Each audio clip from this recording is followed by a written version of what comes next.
അപ്പോൾ ഇന്ന് ഞങ്ങൾ പീലിമോൾക്ക് ചോറ് കൊടുക്കാൻ വേണ്ടി പോവുകയാണ്. ചോറ് കൊടുക്കുന്നത് ഇവിടെ ഞങ്ങളെ അടുത്തുള്ള പടിഞ്ഞാറങ്ങാടി കാഞ്ഞിരത്താണി വഴി പോയിട്ടുള്ള ഒരു കുന്നത്തുകാവ് ഭഗവതി ക്ഷേത്രം എന്ന് പറഞ്ഞ ക്ഷേത്രത്തിലാണ് ചോറ് കൊടുക്കാൻ പോകുന്നത്. ഈ ക്ഷേത്രം എന്ന് പറയുന്നത് എനിക്കും ഇതുവേട്ടനും എന്ന് പറഞ്ഞു കഴിഞ്ഞാൽ പേഴ്സണലി ഭയങ്കര അറ്റാച്ച്ഡ് ആയിട്ടുള്ളൊരു ടെമ്പിളാണ്. അതുകൊണ്ട് തന്നെ ഞങ്ങൾക്ക് മോളായപ്പോൾ മുതൽ തന്നെ ആവുന്നതിന് മുമ്പ് തന്നെ ഞങ്ങൾക്ക് ആരാണെങ്കിലും, ഇപ്പോൾ മോളാണെങ്കിലും മോനാണെങ്കിലും ഇവിടെ വന്ന് ചോറ് കൊടുക്കണം എന്ന് നല്ല ആഗ്രഹം ഉണ്ടായിരുന്നു. വളരെ പീസ്ഫുള്ളായിട്ടുള്ളൊരു ടെമ്പിളാണ്.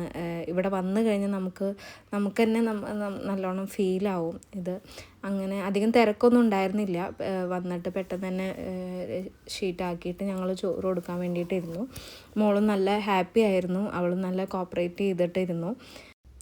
ചോറൂണിനായിട്ട് അവിടുത്തെ നിവേദ്യച്ചോറ്, കഠിനപ്പായസം, പാൽപ്പായസം, പിന്നെ ഉപ്പ്, അതെല്ലാം കൂടിയിട്ടായിരുന്നു തന്നിട്ടുണ്ടായിരുന്നത്. ഞാനും ഇതേട്ടനും മാത്രമായിരുന്നു പോയിട്ടുണ്ടായിരുന്നത്. അപ്പോൾ ഞങ്ങളത് കൊടുത്തു. പിന്നെ ശേഷം ഞങ്ങൾക്കത് പ്രസാദമായിട്ട് തരുകയുണ്ടായി. എന്നിട്ട് പെട്ടെന്ന് തന്നെ ഞങ്ങൾ അവിടെ നിന്ന് ഇറങ്ങി. പിന്നെ ഇറങ്ങിയതിന് ശേഷം അവിടെ നിന്ന് കുറച്ച് വീഡിയോസും ഫോട്ടോസൊക്കെ എടുത്തു. ഞങ്ങൾ രണ്ടുപേരും നല്ല ഹാപ്പി.